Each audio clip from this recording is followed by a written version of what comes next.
Hello and welcome to a delayed news burst. We've been off the air for a little while, just so that we can take in the new console launches and obviously focus our attention on those. Today is the 6th of December, and me and my co-host Justin, Hello. there he is, are back. However, there's not a great deal of news going on at the moment. Obviously, we could talk about the issues with Battlefield 4.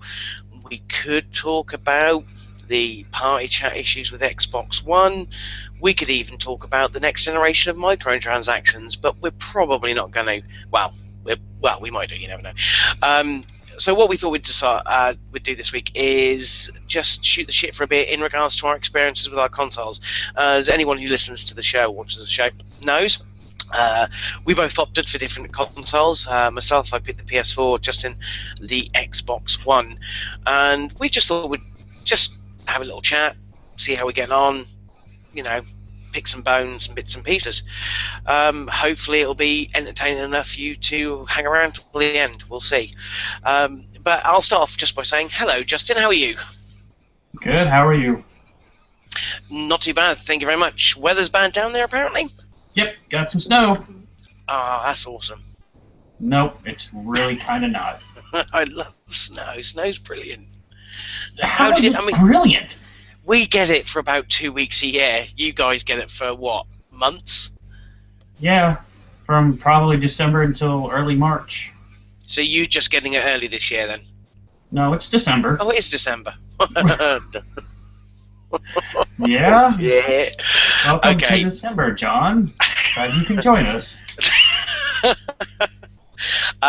Yeah, I kind of skipped through the end of November, to be fair. It's all a bit of a fucking blur. Oh dear. So how heavy does it get, like, constantly? Is it just fucking cold and snowing all the time, or? Not really all the time. I don't know. Usually we don't get big snowstorms, and this one's a pretty decent-sized storm. They even named it, so that tells you how big it is. So it spread through quite a bit of the country. It started off as storms and stuff in the west side, west coast, west area, and it moved its way over east, and with that came a cold front, and with that we get about 6 inches of snow. So. Fuck me, it sounds like I'm listening to the weather. Yeah, well, kinda, less technical. So I take it has disruptions as usual, yeah? Traffic bad, stuff like that. Yeah, a lot of people obviously probably left, because it didn't start till about 1. People left work early, but, you know, the majority who didn't, and who are braving it, yeah, the highways are kind of backed up, so... It's difficult for us because we in England, especially this sort of southern part of England, we don't generally get a massive amount of snow for a prolonged period of time. So when we do, everything goes to shit. Nothing happens. No one goes to work. No one goes to school. It's absolute chaos. And then about a week later, once the critters have been out and the snow's all melted and it's now turned to that brown slushy shit, everyone gets back to normal. It's really weird over here. Well, it's about that over here. When it snows, even if we don't get but a dusting, people fucking freak out and can't drive. It's annoying. And then you have the assholes like today, you know, in the SUVs who think they rule the road in the snow and they ride your ass, and then that causes problems and stuff. No, I can imagine. But still, you know, it's a good reason to stay indoors in the warm and play on consoles. It is, unless you have a job to get to, then you kind of have to go, like me. So that's fine. I mean, this couldn't have waited till yesterday. It's supposed to be fucking sunny tomorrow, stupid ass, and then snow again on Sunday. So, you know, that's fantastic how it couldn't just wait another day.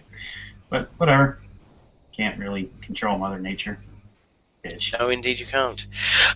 So we might as well get on and talk about our experiences. I shall start.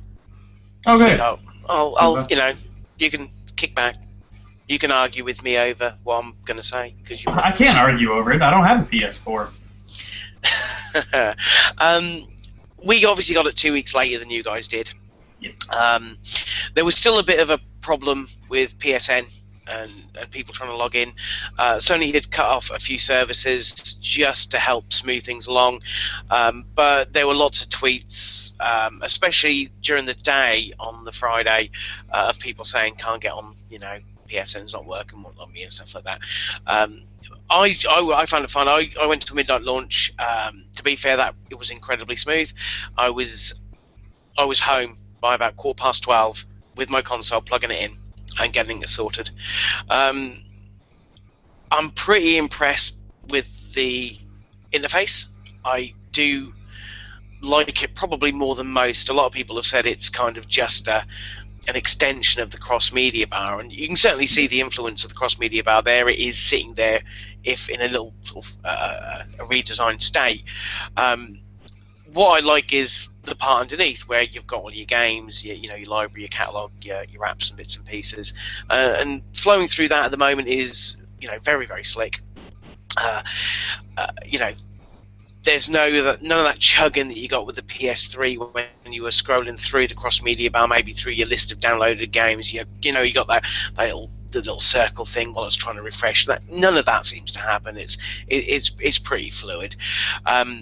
As is the PlayStation Store, which is a worlds apart, to be fair, from the PS3 store. It just loads really, really quickly. Really impressed with that. So yeah, I was probably about 12:15. I'd got in. That sort of little giddiness of excitement that you get when you're opening up the box. It's the air of anticipation of what's in there, all nicely packed, of course. We didn't get a £10 credit for PSN Store, which you got. Yeah, I believe Americans got a $10 card. We didn't. We did get 2 weeks worth of PlayStation Plus subscription if you hadn't already been a subscriber, which I already am, so I didn't get that either. But that's by the by. Setting it up was generally quite easy. I did get the camera with it. At the time, I couldn't get it to recognise my face because it was nighttime, obviously. The lights in my front room aren't overly bright. Mm-hmm. But the day after that, it only took a few moments to set up that and calibrate the camera. And in all honesty, I think the voice commands, although they're very limited compared to what the Kinect can do, the voice commands worked fine. You tell it something, it does it. It's pretty sweet. Few issues I did have were generally to do with not so much the console itself, probably some of the way the games work on the console with certain features, and also the sharing option, which is cool, but at the moment for me doesn't seem to be working overly well. The idea being is that the machine is always recording your last 15 minutes of gameplay. You tap the share button and it then brings up your last 15 minutes gameplay, which you can edit. I did that once and it worked absolutely fine. I did it a second time and I still haven't seen the video. The video it recorded was from about an hour before I had actually pressed the share button, which I found incredibly odd. And also, when you press the share button, it automatically captures a screenshot essentially, and you can't, as far as I'm aware, you can't delete them. So I have literally got about 20 screenshots of my dashboard when I've went to go into the sharing option, which is a bit weird. I don't know why they haven't given an option to delete them, because they're literally is just my cross. Because what I've done is I've pressed the share button and it's gone to the gone to the home bar. Press the share button to get into the share option, because that's the only way you can get into it. So I can then check my videos and stuff like that, and it takes a screenshot. Very odd. They need to, I don't know. All right, fair enough. Maybe not have a way of capturing a screenshot, because maybe that's what you wanted to do, but a way to delete the ones that you don't, because it's just a bit daft. The other issue I've had is I've been playing Call of Duty Ghosts on the PS4, and if you've got a camera in, it automatically turns on voice chat, whether you like it or not. You can override it, but that means plugging in a headset that you then can't mute, which is a bit weird as well. The only way to get around it is to go into party chat, create a party with just yourself in it, and away you go. That then blocks off any kind of chat. I mean, I do like chatting, but I chat with friends. I don't chat with idiots online because most of the time they're idiots. So it's a bit weird, but that's only that game. I mean, Killzone doesn't. I mean, there's as far as I'm noticed, there's no actual way to chat unless you're in a party on Killzone, which to me is a better way, because if I'm playing a multiplayer game, the only time I'm ever going to be chatting is with people I'm playing with. So that's obviously just developer specific. Maybe it's something that's kind of they have to fence in. I don't know. The other cool thing that I found is the speaker and the controller. It's awesome. I think it's absolutely brilliant. Couple of good examples in that. When you collect relics, it makes a little sound from the speaker like you're collecting these things. It's awesome. And also when you're playing Killzone single player, if you pick up any audio logs, the audio log plays through the speaker on the controller as well. It's only a little thing, but it's a clever little touch, and I hope that more people or more developers pick up on that and do something interesting with it. Because, as I say, it's nothing massive, but it's just that something that's just a little extra, and it's quite cool. Especially the audio log thing. I think that's just quite, I don't know, seems silly, but you know, kind of enhances the experience a little bit. So I have enjoyed that. It is rather silly, but it's cool. I liked it on the Wii, and I did get to hear it at Ken's house when he was playing through Killzone. So it's cool, but in my eyes, it's useless. Oh yeah, yeah, completely agree. It's, I mean, there's nothing really beneficial to it other than just being quite cool and just helping you immerse yourself a little bit more. Yep, I agree with that. All right. So what about yourself? How do you find the launch and, you know, setting up your bits and pieces and getting set up on it? Well, I didn't pre-order it at any store, but I heard that the lines weren't as big for the Xbox One as they were for the PS4. Didn't you go to a midnight launch? I went to the PS4 one. Oh, you didn't go to... Oh, because, yeah, I thought you might... yeah, sorry, you're right, because... Yep. Yeah. So I got to wait for mine to get delivered, and it happened about 2:30 or whatever, so I didn't wait too long. But setting it up was easy. It's not as ugly as I thought it would be, to be completely honest. When I first saw the system, I'm like, oh, God, it's an 80s VHS or VCR player or whatever, cable or whatever you want to call it. But it... Whatever, yeah, whatever. So, I mean, it looks fine. It's not as ugly as I thought.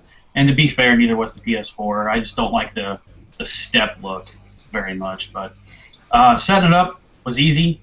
No problems. I didn't have any problems with Kinect recognizing me at all. It recognizes you in whatever light. If you go to the settings, it has an option of what else does Kinect see? And it goes through the 3 different cameras, the normal, camera with light, and then it shows you like a night vision kind of thing. So it sees you even when it's dark, and then it sees you in it went through the heat camera kind of deal. So it sees you no matter what you're doing, no matter what light you're hanging out in and everything. So even if you're like outside in the Arctic and it's cold, it'll still see your heat signature of your body. So it'll still recognize you.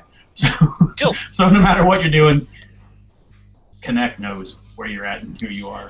Is that a good thing or a bad thing? It's probably a bad thing, because I don't want Kinect to know what I'm doing at all times. But and whenever I just step in front of the camera, it signs me in, no problem at all. So that's really kind of cool. The voice commands work just fine. I've had no issues. I don't have to scream at it like I did for the first version of Kinect. I can just talk normally and it picks it up.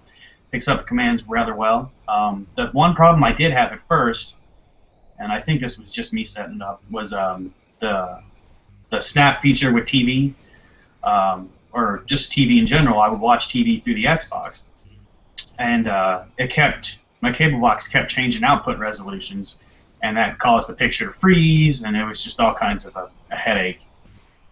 So what I did is I unplugged it, put the HDMI cable back in my cable, and just said, okay, well, I guess I won't use this feature, even though it's one of the features I was looking forward to the most. And so a couple days later, I'm like, you know what, I really want to get this to work. So I turned off my cable box, plugged everything back in, and it works fine now. So there's really no freezing, no changing of the output resolution or anything. I will say this, though, when I have TV snapped in and I'm playing a game, there is a rather significant lag, because it's like doing multiple things on a PC. So the performance slows down. But wasn't the whole point that they had separate and I thought processors to deal with that? And that's what I thought too. So I don't know why it's lagging so much. It's a new technology. It's probably going to get better. Right, and it could also be my cable box, because as you're setting it up, it has you pick what cable box you have, and mine wasn't on there. So I have a generic piece of shit cable box, to be completely honest with you. So it might have something to do with that. It can't be my HDMI cable. I got, a very recent cable, and, it's whatever standards it is, so whatever. So it's either Xbox, being stupid, or my cable box. Either way, it works. I love it. It is rather distracting when I'm trying to do a game and trying to listen to the story, because you hear audio from both the TV and the game. So that kind of gets like, oh, what the hell did the guy? So I don't use it as much. You're not meant to do two things at once. That's the thing. No, I mean, this is the feature I've been looking forward to since I was a little kid. So I enjoy it. I just have to be in the mindset of, I'm just going to play a game, just be playing it for fun, and I don't really need to listen to the story. Like Marvel, like Lego Marvel, I can play through and not care about the story, because I don't really care about the story. So I don't mind doing it then. But when I'm playing Rise, for review, I have to listen and pay attention to the story. So I kind of can't watch TV and play the game at the same time. So it's a cool feature. I'm sure it's a feature a lot of the Xbox users have been, Xbox One users have been using. I love it. Not if you're in the UK. Why not? Oh, because you don't have that feature, do you? And it's probably not going to happen either. Basically, there have been reports essentially saying that you can plug your Skybox or Freeview box into the Xbox and it will work. Obviously, the guide doesn't for it yet because it's not officially supported. But what people have been saying is that basically, in America, TV runs at 60 hertz. Mm-hmm. In the UK, it's a standard 50 hertz. Okay. So what happens is that when it's run through an Xbox, the Xbox overscans it, so you get stutter. So you basically every 5 frames you get an extra frame. So it's basically the appearance of stuttering on the screen. That's not a massive issue. What will be a massive issue is the fact that if it does ever come to it being supported in the UK, the snap functionality won't work because all games run at 60 hertz, including in the UK. So the game will run at 60 hertz, but the TV will run at 50 hertz, and your TV cannot run both at different hertz. So it will be one or the other. So it's a massive oversight if you're outside of the UK. Outside of the US. That Snap 2 feature will not work in the UK, as far as I'm aware. Oh, that's a shame. It's one of the coolest features that the Xbox has. I'm sure. I mean, yeah, I'm sure they can get around the 50-60 hertz thing and getting it set up, but I can't see them getting around the having the Snap 2 function because you're running 2 different signals essentially, one for the game and one for the TV. We'll have to see. It's a shame. It's it's a cool feature. Again, people have remote controls. How hard is it to just change the input on your TV? It's completely honest. I do change channels using voice and using the guide. But if I want to see something using the Xbox guide, if I want to see something that's on, say, 5 days from now, that's a pain in the ass because you have to keep saying, Xbox next page or whatever, and saying that over and over. And the next page, it's just, couple more hours. So if you're looking for something, 5 days from now, it's a pain in the ass. So I just use my, cable control, remote control for it. And if obviously it doesn't work, it doesn't record anything to your DVR. So if you still want to record shows, you have to use your cable remote. But it's a nice feature. If you just want to see what's on in the past, in the next 2 hours or so, and finding a channel is not hard. If you know what the channel is, you just go what's on, NFL, and it'll take you to what's showing on the NFL network or whatever. So it's kind of cool. You just got to, find your way around it and just go from there. But it's cool. I like it. The only issue that I've had is, and it's not a huge issue, party chat. There's no more, private chat or anything like that. It's a party chat. So you get invited to a party chat, and you're in the party. You don't hear anything, and you can't say anything to the members until you turn on the party chat. You have to physically turn it on. So that's kind of annoying. Is that a separate app? No, it's not. No, that's the party chat is, yes, but not turning it on. The party chat. So how do you turn it on? Do you just have to go into a setting? Yeah, it's right underneath the. There's a setting right underneath the members in the party. So you just go down and turn party chat on. But it's odd that it doesn't do it automatically. Right, which that's kind of annoying. Yeah, I can imagine. Again, the party chat thing, a lot of people have been sort of banging on about it, how it's kind of a step backwards from the 360. It's early days. They're going to take a look at all of this feedback. Both Sony and Microsoft, they're going to take a look at it, and they will patch accordingly. So I don't think it'll be too much of an issue for much longer. I don't think so either. I mean, I don't hate it, but they're right. It is a step back. I mean, Xbox did it perfectly with the 360. It was perfect. Why they decided to change it for this one, I don't know. I'm sure they have their reasons. I'm not sure how valid they are, but I think it's to do with It's to do with the apps. They're all based on apps. So, for example, people have been moaning about the achievement thing, whereas before you'd press you get the achievement pop up. You want to see quickly what it was. Tap the Xbox button, and you were there. With this, it has to open up the achievements app, which is another step. Yeah, that's what I complained about on the podcast last week. Is like you just said. 360, pop a button, see the achievement. This one, you have to hold it down, takes you out of the game, opens up the app, and then even then, it doesn't show you the achievement you just got. It takes you to the achievement app where it shows all your achievements, not just for the game that you're in, but for every achievement. And usually when you're in the achievement app, it has 2 challenges that are going on right now. So then you have to scroll over to the app that you just opened, or to the achievement you just unlocked, and then hit the play button, and it will show you the description. So it's a lot more steps, and that's a big pain in the ass. So that is another thing that really kind of irked me, and I expressed that last week. But but that's what you get when everything's a fucking app. So that again, it's stuff they'll take on board. They're not. I don't think they're going to change that. Don't you think? Don't you think they can make it so that when you load the app up, it automatically pops up? They can make it pop up so it is on.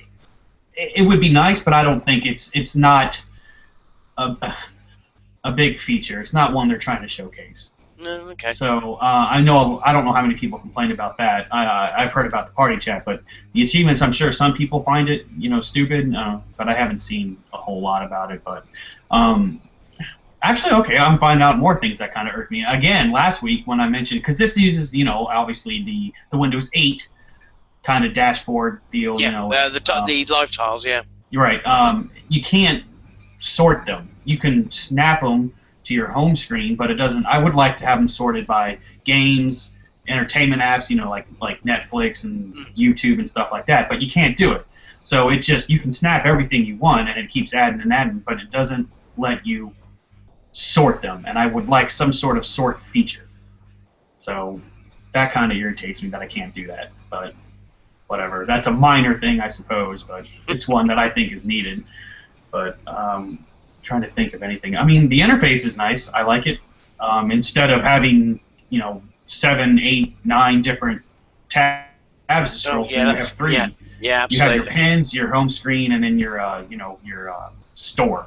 So it's a lot nicer. Obviously, it's built for Kinect, and if you see the interface, you'll see why. But the friends list, that's gone weird as well, hasn't it? Everyone seems to be saying that's a backward step as well. I don't know. I wouldn't say it's a back step. It's because it's different. to do with, it takes like a Twitter. while to get used to. Following followers, stuff like that. Yeah, that I still can't get used to. I think friend requests are gone because one of my friends actually changed his gamer tag. So he said that he sent me a text message, excuse me, about what his new one was. But instead of having a friend request, it came through as a follower. And I'm like, what? So does that mean that's a friend request? I think it is. I think it is. If he follows you and you follow him, I think you're then friends. Because he followed me and I clicked on his name and then it said add friend. I'm like, oh, okay. So I guess your followers are your friend. I don't know. I honestly don't know because I have 103 of them. And I only have 98 friends. So I don't know. I still haven't figured that out 100%, and it's really kind of dumb, I think. I wish they would bring back friend requests so it's not as difficult, if you will, to discern who's a friend and who's a follower. Why you have followers, I don't know. Honestly, don't know. I don't know what they're thinking. I don't like it. I just don't like it. Again, Teed and stuff, you'd like to think they're going to get this sort of stuff sorted out, but again, they may not ever bring the friend request stuff back. That's one I really wish they would bring back, because friend request was, that's fine. Because then you can be like, oh, I don't know you, I'm not going to be your friend. This one, they can follow you. Anyone can follow you, can't they? Right, so. Anyone. If they know you're a gamer tag, they're like, oh, I wonder what he's doing. I'm going to cyber stalk this guy. That's not cool. So... have you tried any of this? I was I was going to say, have you tried out any of the streaming, but you can't stream yet, can you? That's not until next year. So. And, it's a cool feature. I've always, thought it was a cool feature. I won't use it. I don't care. The thing that this one, the Xbox does is, and I think I mentioned this too, is as I was playing through Rise, as you beat a chapter, it automatically records the fight that ended that chapter. A lot of games are doing that, automatic clips. I don't like that. Because it stores to your, videos, and any one of your friends can go and check out the videos that you recorded. And if they haven't played the game, it could be a spoiler. Can they not stop that? Can't you stop that? I don't think you can. I haven't seen an option, and it's really kind of dumb. Now, it's kind of cool for certain games, like this, whatever fucking golf game I'm playing. If you do some golf. Thank you. If you do like a cool shot, it records that, and because you can just go Xbox record anyway. You can, but it does certain things automatically, and I really don't like that because it could contain spoilers. Yeah, a bit weird. So, I mean, take it for what it is. Some people might think it's cool. Some people don't. I don't. I wish they had an option to turn it off. If they do, someone tell me what it is so I can turn it off. But no, but right now we don't have the sharing. I don't think I'll use it. I don't care. I'm tired already of seeing Facebook and Twitter posts about, hey, look at this. This is cool. Look what I did. I don't care. I don't give a flying shit about what people are doing. I really don't. And I'm glad people are enjoying it. Then get off the fuck off Facebook. That's what I'm starting to do. That and spoilers. Motherfucker spoiled Walking Dead for me last week. But it's just annoying that now instead of on Facebook, I think you don't even have to push play for the video. It starts automatically. I fucking hate that. I'm glad people are enjoying it. I'm glad they are. It's a cool feature, but I just don't want to see every stupid thing people do. And it's really kind of annoying. But enjoy it. Well, I have done as I've uploaded a clip to Facebook while I was experimenting with it. I haven't yet streamed to Twitch. It's something I will definitely do. Now, see, that's a cool feature. I like the streaming to Twitch. That I can get into because Well, at the moment, to be fair, there's not enough games out there to warrant me doing a stream because everyone and his dog's already done one. And as more games come out, then we'll probably get some stuff to review, and it might be more niche titles. That sort of stuff streaming will be pretty cool, so that people can see us have a playthrough or a hands-on kind of thing. Right. Definitely a cool feature. Obviously that's coming to the Xbox as well next year. From what I can see, it works incredibly slickly. If you go onto the what's on PlayStation now or something, like one of the functions on there, it brings up the streams. These ones are coming directly from PlayStation, even though they're Twitch. It's sort of filtered to only show ones that are coming from a PlayStation 4. What feature did they take off because of those idiots? That idiot husband. Playroom. That is still on there. I've seen a couple of videos where they're using Playroom to record, and essentially, that's what it was. I mean, there were ones where people were having sex. It's like ridiculous. Twitch had said they were going to stop that and ban Playroom, so you couldn't stream through Playroom, the game. But I've not checked on there in a few days. Maybe that has now come into force. But there's also the ability to stream through Ustream, and I don't know whether they've stopped it either. God, see, this is why we can't have cool things. People just absolutely. ruin them. Yeah, I mean, some people make really great use of it.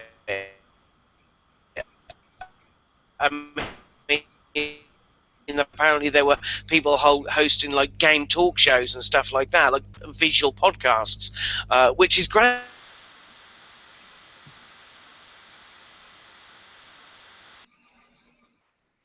They will take it away, and if it gets worse, they will take the whole thing away, and that's what you don't want. Yeah, and I just hate people abusing stuff and whatever. I guess at some point Sony should have known, or probably did know, but was hoping for the best in people to come out, but of course the worst in people. And they had that worry. They had to. They must have thought about that, yeah. I mean, they would almost have to, because they know how people are on the internet. God, this is why I don't go on social media sites. This is why I don't watch people stream, because I don't know what I'm going to get. I mean, shit, it started with the fucking Xbox camera, too. When me and Ken were playing Uno, he saw Wang. And that's they were doing that quite a lot. Oh, dear. Well, you give someone a camera. Yeah, this idiots come out. Well, the idiots are already out on the internet, so... So what about the games? How have you been enjoying some of your... obviously, we've got lots of games come out, but obviously me and you were both discussing before we started recording. It's a good enough lineup. There's enough on there. It's certainly better than has been in the past. Obviously, each console's got a few exclusives. Obviously, depends on your preference as to which one is better. How have you been on with Dead Rising, and if you've played Forza? I have not played Forza, will not play Forza, don't care about Forza. Dead Rising, I've only played online once. I'm ashamed to say I really do need to get into that. Rise... It's the game, it's the only game that's kind of piqued my interest on the Xbox One, is Dead Rising. I keep seeing videos of it, and it just does look actually really good. Yeah, I wish I could tell you more, man. I can't. I need to maybe dig into that this weekend. Rise, and I keep forgetting to send my damn review to Ken. Shit. He'll have you for that. He did today, but I totally forgot to. Damn it. So I need to finish that up. But I don't know if I went into this on Sunday. I think I did. It's just monotonous. It's tedious. I just the story has been there, done that. Ken liked it, didn't he? He likened it to Hmm. Batman, for fuck's sake. And the combat's similar to Batman. You have your block button or whatever, your kick, your attack button. There's two attack buttons. One kind of pushes a soldier away. The X button actually swings your sword. But it just gets old. I really have to suffer through to finish a chapter, and then after that I'm done. I can't take much more. I don't care about the story. The visuals, though, is the best thing. there's no game out there right now that looks good. I know Killzone looks good. I know that. I know, and it does. I've seen it. It looks fantastic. Rise looks better. It's absolutely gorgeous. When I first saw it, I thought they're real people. I thought I was watching a fucking real person do this, but yeah, I mean the voice acting. It's like, like I said on the show, if I could just sit down and watch it, I'd have more fun. I don't really want to control these people. The combat just doesn't. But so it's definitely not, in my opinion, a $60 game. If you bought it and you like it, great. But if you're on the fence, it's a kind of a game that, I've exhausted everything else. I played the shit out of Dead Rising. It's a game to play for about a half hour at a time. So I would wait to buy it maybe when it's discounted, $40 and stuff like that. So, but I mean, if you're enjoying it, like I said, great. But it's just not for me. And whatever. I've been playing a lot, and I can't, just like Ken was, you bought a PS4 to play Call of Duty, or you bought an Xbox to play Battlefield, whatever. Apparently, I bought an Xbox to play Lego Marvel. So I've been playing a lot of Lego Marvel, even though. And good on you. What's that? I said good on you. I played a little bit of that. I love that game. Yeah, it's fantastic. I love it. I never beat it on the 360, so I thought, what the fuck? I'll pay $60 to beat it on the Xbox One because I'm smart like that. So, but I've been playing a lot of that, and there's no difference. Absolutely no difference whatsoever. I've been playing some Power Star, a lot of that too, just because it reminds me a lot of Hot Shots. It looks a lot like Hot Shots. Yeah, and it plays a lot like it too. I still can't get that damn putting down. But at least this one, I don't think Hot Shots ever did, and if it did, I don't remember. But at least this one explained to you how to better putt and understand that stupid grid on the damn green. So, but it doesn't help. I still suck at it. But I mean, other than that, man, I mean, I played Battlefield 4 online once with Ken. It's broken. I don't know if they fixed it. No, I mean, as I say, that's something we certainly could have talked about this week. EA had to put a statement out earlier this week that basically said we have halted all development on future projects and DLC to fix this. Wow. It actually pushed their share price down. It's a fucking mess, absolute fucking mess. And a lot of people screaming foul because they were banging on that, they were trying to push this premium membership so that people got the China Rising stuff, and people were saying you're trying to push that, but you haven't actually given us the main game that works properly, and it stinks, to be fair. Yeah, poor quality. I mean, they had to get the game out. The thing is, it's not just on the current consoles it's broken on. It's on the new next gen. It's on current consoles on PC. It's broken everywhere. And it's, I mean, I'm sure it's a ball ache, and I'm sure DICE are working incredibly hard to get it fixed. But, this sort of, for me, it's kind of money men, or, the puppet masters are, dangling their fingers over the strings at our DICE. It seems more interested in fleecing the customer for more money than they are actually giving them a good product. And it also kind of shows you the state we're in, where games don't ever ship working. They're often broken, and the developers and publishers rely on patches to fix them after they release. It's the state we're in at the moment. Right. And, I'm sure they're working hard on it, and it probably shouldn't be as broken as it is, but I'm sure they'll give you something to make up for the fact that you couldn't play it. You're talking about EA, I doubt it. Oh, that's true, but, I'd like to think that, since, hey, you can't play the, final version or finished version. The game that you paid $60 for. Right. They'll give you some kind of, redemption for it. I don't know. You'd like to think. We'll have to see. That saga is ongoing, and I think it'll probably be ongoing for a bit. At this point, I may just say, fuck it, trade it in, and get it back whenever, they fix it. Right. So, other than that, I played some quite a bit of Madden co-op with Ken, and I played that with him on the 360, and I love that co-op. I absolutely love the co-op in Madden. It's so fun. I don't understand Madden, but that's because I'm English. Well, right. I mean, you wouldn't unless you really study up on football. But it's fantastic. We could never beat the stupid Denver Broncos, and we finally beat the stupid Denver Broncos. Is that their official name? No, it's just the Denver Broncos. So I mean, I'll talk about the three games I've mainly played, which are Knack, which I'm enjoying. I don't care what Ken says. That's great, man. That's awesome. I'm glad you're enjoying it, man.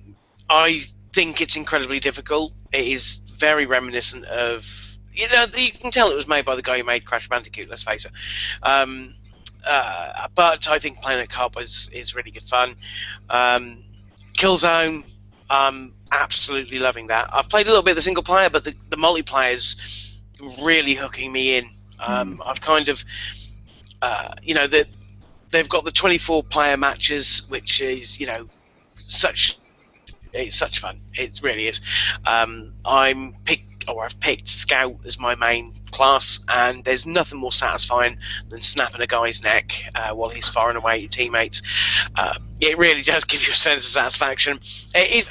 Coming off the back of, the main first-person shooter I used to play was Call of Duty, and it is a different shooter. The pacing's different. The movement is different. You have to kind of acclimatise yourself to it.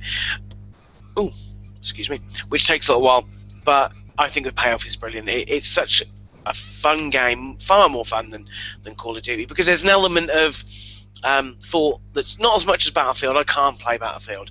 I do not have the patience for that game. A lot of people play it because of the vehicles. I can't control them for toffee. I stay well clear of them.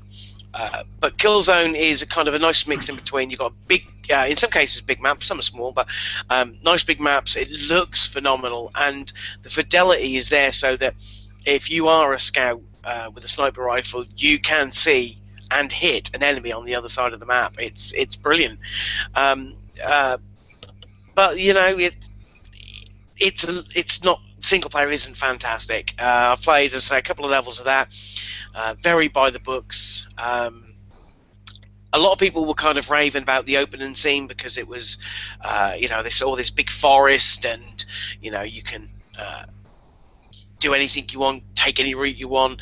I felt lost a couple of times on that. I kind of didn't even know where I was going.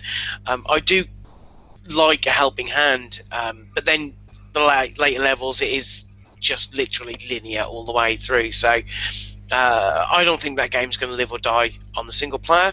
I think the multiplayer will continue to be popular, especially since they're giving away the multiplayer maps, which I think is a very good move, especially in the light of the Battlefield shitstorm. And then I did play some Call of Duty solely because two of my friends I play online with a lot don't like Killzone enough, and they're too much of a COD whore to move away just yet. And that game is Call of Duty. It doesn't really look spectacular. It looks a little shinier. It still plays like Call of Duty.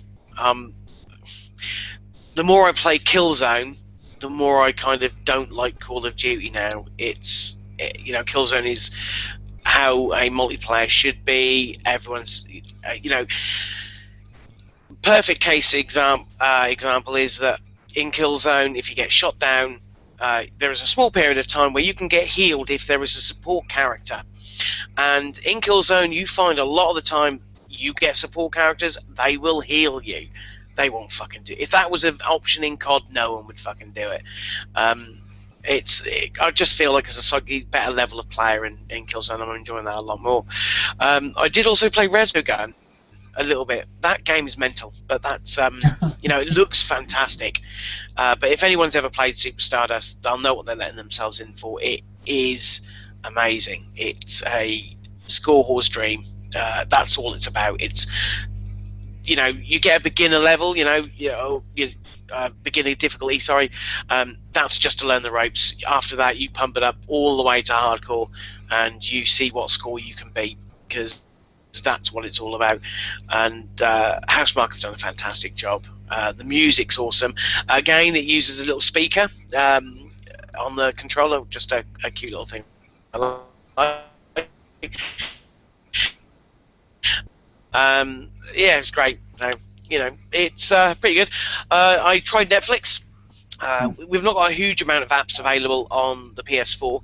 Netflix Love Film, which is Love Film is the UK equivalent to Amazon Instant. It's called Love Film in the UK. Those two apps are there for on-demand services. It's Netflix has kind of spruced up their interface for the PS4. Looks quite nice. We've also got the BBC iPlayer, which is the BBC iPlayer. It's fine. Very strange that YouTube isn't on there, which I don't know if it's on the Xbox. It's on the Xbox. It is odd. Yeah, so I don't know what's going on with that. I'm sure it will appear at some point. I mean, there was an app on the PS3, so it's bound to turn up. And then there's an IGN app as well, which is actually quite nice. It's a good place to get some videos and bits and pieces of new games. Yeah, I'm pleased. The controller's gorgeous. It's really nice to handle. It's a lot better than a DualShock 3, that's for sure. I did today manage to get hold of an Xbox One controller. I don't like it. It's a little bit too small. I said that from go. It is smaller. The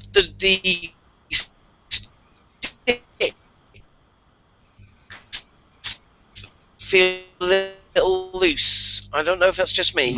No, they feel fine to me. I didn't have any problems. I don't know if you sticks. So no, I have had heard people saying that it feels a little loose. I don't think they're loose. I think they're perfect. I just wish it was the same size as an Xbox 360 because it is smaller. And like I said before, I prefer the PS4 controller. That's a nice controller. Yeah. Although I did when I was because I went in a local game shop and they had that running. That's how I was able to sort of get a feel of the controller. They were playing Forza on there, so what I did like is the rumble in the triggers, which is pretty cool. Probably only really going to benefit racing games and maybe first-person shooters, but it's still a cool little feature. A lot like the speaker on the on the PS4 controller. Not going to be a game changer. Yeah, not a game changer. But you know what? It's quite clever. So we'll give them that. I will tell you this: the day one edition of the controller is pretty stupid. The D-pad is silver, which is fine, but it has underneath the I still call it the guide button. Underneath that, it says day one edition. Like, well, that's pretty stupid. Who cares? It just looks tacky. It makes it look tacky. Did you cash in your day one achievement? Yeah, I did do that. They've been going on eBay apparently quite handsomely. Oh, are you kidding me? No, they've been going for sort of $60, $70. That's stupid. People who pay for a day one achievement are stupid. I've been hearing stories too about people buying stuff on eBay. Like one person I just read yesterday or the day before that they spent like $600 for a picture of an Xbox One. So, that's in the UK. That's over here. A guy in Northampton. He paid.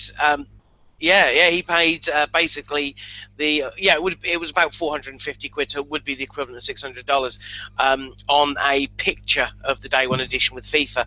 Now, I thought that was rather funny. If anybody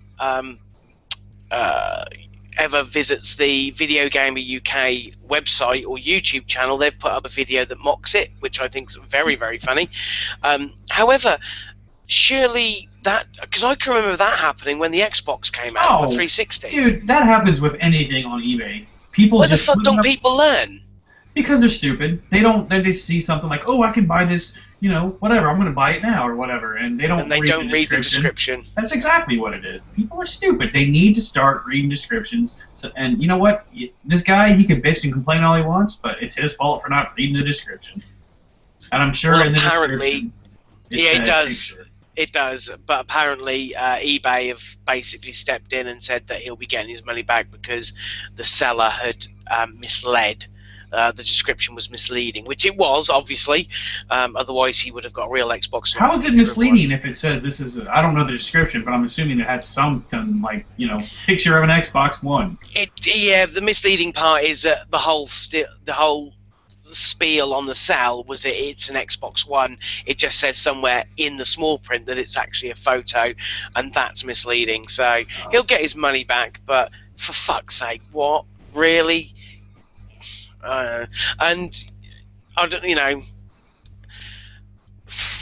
it's just stupid. It is. I mean, there's not much else we can say. It's just fucking stupid. People will go to any lengths, but what makes me laugh is that there are still Xbox Ones available. I went in the game store today, and people were buying them, just buying them. There were no pre-orders; they were buying them. Yeah. So he should have just done a little bit of research, and he'd have been able to walk away with one from a store, I'm sure. Right. And on the flip side, on that side, I'm sure you're going to say you can't find PS4s, and that's going to hurt Sony. No, you can. Basically, there's a bit of a bone of contention with our major game retailer in the UK. They've got, at the moment, I think 4 phases. Phase 1 was launch.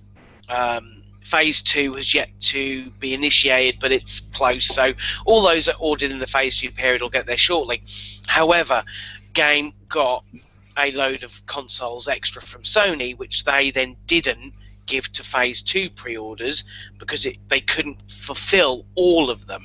So they sold them as mega bundles, bundled up with about 3 games and 4 Blu-rays and a load of crap that you don't want. For quite high prices, and they bullshit. They got in a bit of shit over it. I mean, to be fair, I can see their point. If you can't fulfill all of the pre-orders on Phase 2, then you shouldn't really pick some over the others. But if you've got them to sell, give people the option of buying them on their own or with a game that they want, not on these mega bundles. I don't agree with that. They surely, the people who pre-ordered them, surely they have the dates on when they did. So that in that case, if they have, say 20 extra pre-orders that didn't get their system at launch, and then we got 8 for this shipment, then those first 8 out of the 20 get their system. I just don't see. That's just stupid. Yeah, you would think. Yeah, that is a way around it. I mean, it's probably profiteer. It's capitalism. Oh, and that's right. But I mean, when I was working at EB for the 360 launch, that's exactly what we did because we never got a ton of systems to fulfill every pre-order. But as they came in, guess who got the systems? Their pre-orders because they put the money down. They came in, put the money down, and then that guaranteed them a system whenever they came in. And when they came in, we gave them the pre-orders. We didn't sell them in a bundle. That's ridiculous. Yeah, there's not a lot of people overly happy. I mean, there are still a few places you can get hold of them, but most, I mean, to be fair, Game got the biggest allocation in the UK, so, they're the ones you have to go through. I would imagine you'll struggle to find it somewhere else, like a Toys R Us or a supermarket somewhere.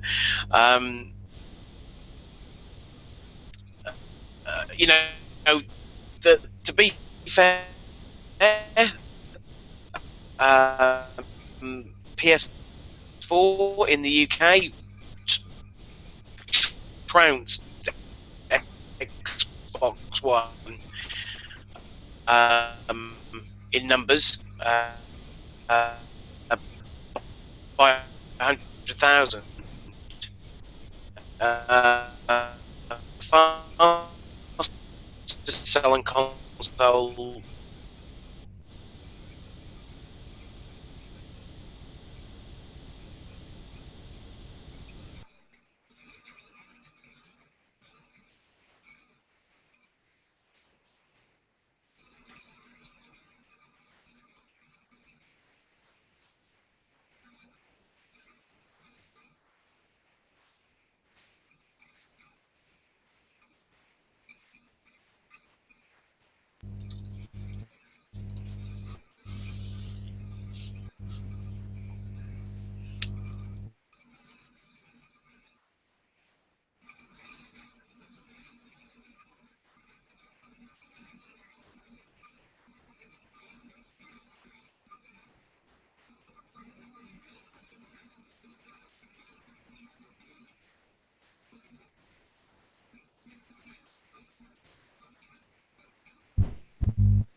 am.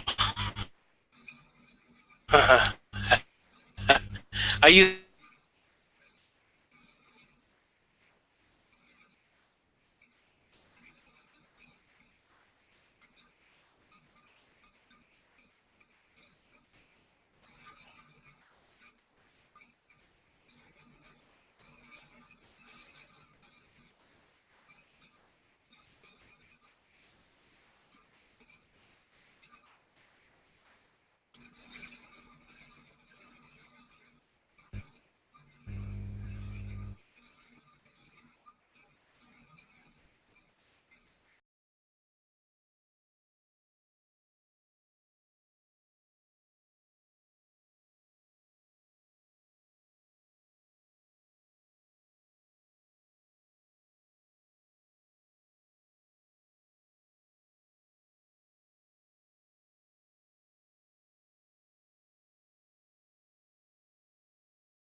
Are you there?